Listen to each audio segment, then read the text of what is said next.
Tired of the same old Easter egg hunt? Well, today we're talking about creative outreach ideas for Easter on the Church Revitalization podcast.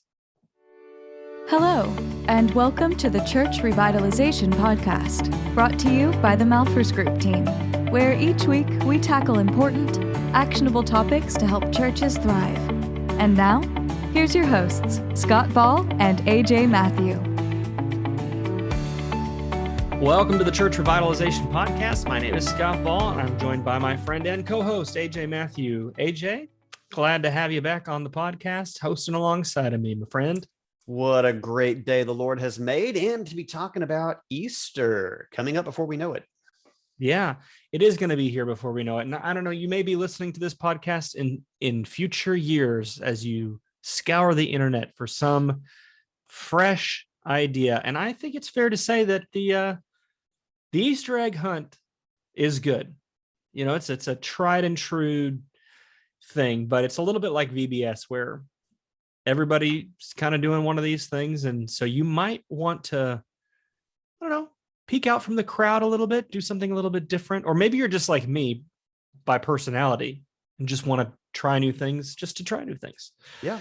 And, we got you covered today on the podcast because we're going to talk about three specific different kinds of Easter outreach ideas, but these are just 3 of 10 outreach ideas that are part of a guide that Molly from our team put together, and you can download at where can people download these outreach ideas? Should I wait till the end to tell them, or should we reveal it? it? Just tell them now, and then we'll tell them again later. Let's just tell them. I'll tell you now, listener, if you promise not to turn this off until the end. Okay. All right. If the listeners to the podcast, they can probably figure out what it's going to be. Okay. Promises are rolling in pretty good now. That looks, thank you for that. Thank you. Promise from Omaha. Great. Thank you. Promise from Sacramento. All right. I'll tell you. malphursgroup.com/128. This is episode 128 of the podcast. So go there. We've got our show notes for the week, and there's a link there for you to get the 10 Easter outreach ideas. Yes. Now so we're going to talk about 3 of them, but we'll let you read the rest, all the other 7 in that guide that Molly put together, which is really good, by the way. Molly, all-star. Thank you, Molly, if you're listening. Okay, so let's tackle this first one, which is, I think it's an interesting idea. This is more of a digital outreach idea, less of a in-person type thing. So if you're trying to bulk collect data on your community, this might be this is the CIA of Easter outreach ideas, just collecting personal data. It could play in a tangible, paper thing, but probably will be geared towards digital. This is more of a digital thing. So what is this first one, AJ? It's creating an activity guide. So this is for the parents that are like, okay, we hid some Easter eggs. What else can we do on Easter? Right. So this maybe will be the parent's best friend. Like, hey, that's awesome. There's something different to do than just coloring eggs. But as Molly has down here, could be some decorating tips for eggs for you less creative, craft oriented parents out there. But Bible stories, coloring sheets. Coloring sheets, yeah, all kinds of things that you can put together in like a download kit. Now, my wife likes to use Pinterest. I get confused and frustrated by Pinterest the few times my wife has said, "Hey, will you print this?" And then it sends me to Pinterest, and I get confused and maybe a little bit angry. So this is not my forte, but this is the kind of thing that your church could create in pin on Pinterest, and people might share it that way, and be a great way for you to be able to collect some information. This is something you could run an ad on. That's the ads on Facebook have gotten a little wonky ever since Apple started not tracking certain things. However, geographically based ads still work pretty well. So if you're a church and you want to just target the 1 mile around your address, run that ad there, and you can, the autofill form feature on Facebook ads is fantastic. People can just hit one button and then get that download. So this really is a great way if you're wanting to make some connections. If you're a church plant, this is a great way to, just get the information of people who live in your area. So this is an easy one to do. You get the digital resources together, kind of put it behind a paywall, so to speak, but not paid, just a gateway of some kind. So that you gather information about who's getting it. Yep. Yeah. Exactly like what we're doing with like this the form guide. that you may have already filled out to get that guide. Yeah, exactly. So way for us to get your email address, right?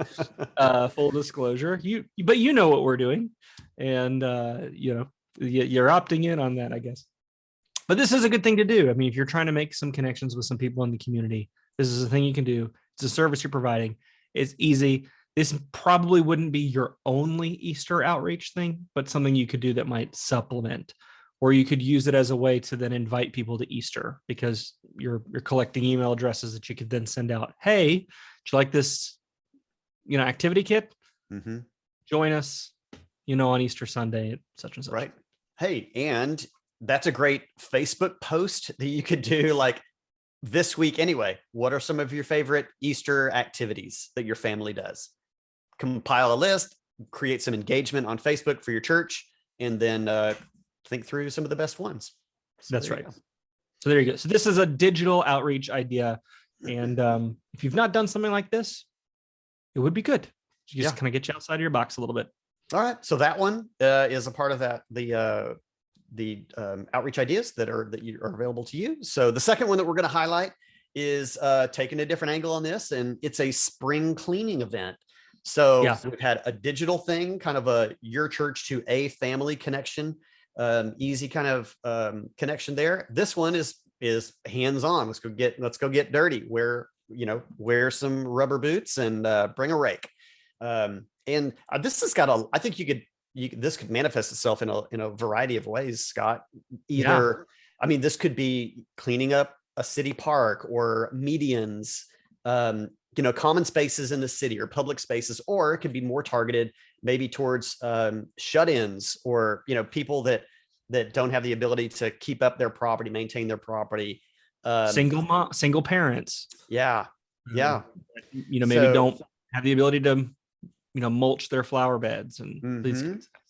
Yeah. So, I mean, some of it could be maybe free to you, more of the cleanup, leaf raking, old tree branches or picking up trash, or it could be something that has a cost to it, like planting flowers, putting down mulch, like Scott just said. So you could make an investment into beautification, or, simply do more of a cleanup idea. But this is a great way to either display to your city that you care and you want to make it as nice as it could be, or a way for you to make a one-on-one connection with somebody that you can give that care to, and maybe build a direct one-on-one relationship out of it.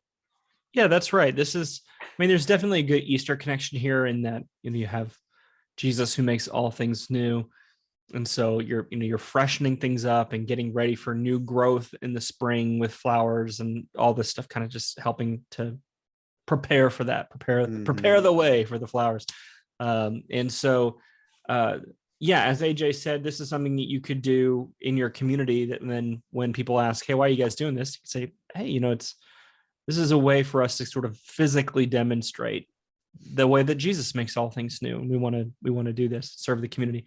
Or you can make more of a personal connection, like you said, where a single mom might go, man, why would you do this? Hey, we love you and we appreciate you. And you can invite them to Easter services, or just be kind and start building that relationship. So I like this idea. It's something very different. And it's maybe less splashy, but a little more incarnational, which might be good for an Easter-centric type outreach idea. Yeah. All right, our third one today is it's both of our favorites. Me and Scott really like this one the best. We saved it for last. This is an Easter basket outreach. I think this has got tons of I think great ideas that could happen with this. But think Operation Christmas Child, like preparing a box with things that somebody would enjoy and use, and also bring, of course, a message of salvation with it. But and an Easter basket, something to, bless a family. Operation Easter basket. Operation Easter basket. And there's just a lot of different ways that this could work itself out in your church, whether, people are buying their own baskets, if you're providing baskets, if you're providing anything other than maybe a guide for how that would work. But being able to connect one family to another family.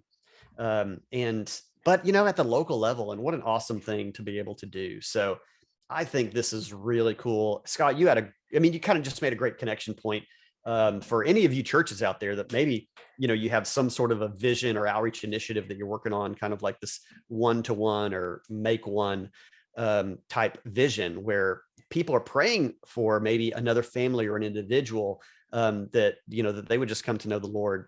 What a great way to connect with your one. Mm-hmm. And just be able to have something that they would enjoy. It's a great conversation starter. It's not scary or intimidating. So right. Love this. Yeah. I mean, people get very intimidated about inviting friends to church or sharing their faith or whatever. It's a very non-intimidating way to do that, and an easy thing that you can do as a church that's sort of a campaign of sorts. So I love the idea of the church sort of providing the baskets. You can find cheap ones that you can buy in bulk, get a bunch of them. Probably need to order now with, the world being what it is and shipping delays and so on. But order a bunch of empty eggs and maybe some baskets and a guide on what to include. But the idea would be that a family, my kids love putting together the Operation Christmas Child shoebox. It's fun for them to pick out things that they want to go in there. And so do this as a family, an activity as a family, to put the basket together and include a handwritten invitation. Maybe the church could provide postcards with the dates of Easter and service times and directions and so on. And then on the back, have you as a family kind of write, we would love if you would join us. And obviously you're wanting to provide this to a family that doesn't have a connection at a church somewhere that you're aware of. Yeah. I know you don't always know these things, but someone you think maybe doesn't have a good connection at a church, and give this basket to them and say, hey, we want to share this. Give it to them before Easter, obviously, so they have some time to make plans to join you. But how cool would that be if each family invites a family to Easter and you do it through these baskets? I just love the idea. I think it could be fantastic and just help the whole church think in a more evangelistic way. Yeah, that's awesome. So, and I hope your church is even operating under that vision of what can we do one-on-one, to reach our city. And this might even be a great way to even maybe kick off something like that. Absolutely. So there you go. An activity guide for a digital download, a spring cleaning area or idea so that your church can engage maybe in groups all over the city, perhaps. And then this one family to another family or individual, blessing them with an Easter basket and an invitation. And I think that would make for a great Easter. Totally. Love it so much. And there are 7 other ideas that Molly put together in this really well-designed guide. She always does a good job with these things. So if you go to malfersgroup.com/128, is that right? 128. You can fill out our form so we can collect your email address and and you'll download that. And we don't spam, actually. It's just a good time to just mention we send a weekly update email with what's the topic for this week's podcast. That's mainly what we do. Yeah. So it's an opportunity for you guys to get that information. So malfersgroup.com/128, download that guide.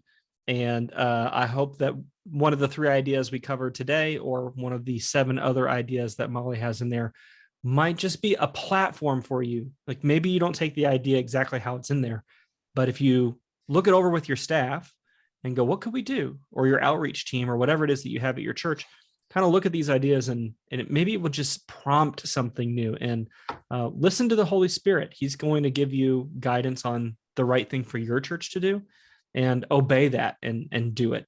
Now is the time. So this episode is being released in February. Easter is just around the corner, but you still got some time to get something together and get something executed for this Easter. So thank you guys so much for listening to this podcast, and go to malforsgroup.com/128, download this guide, and we'll see you next week.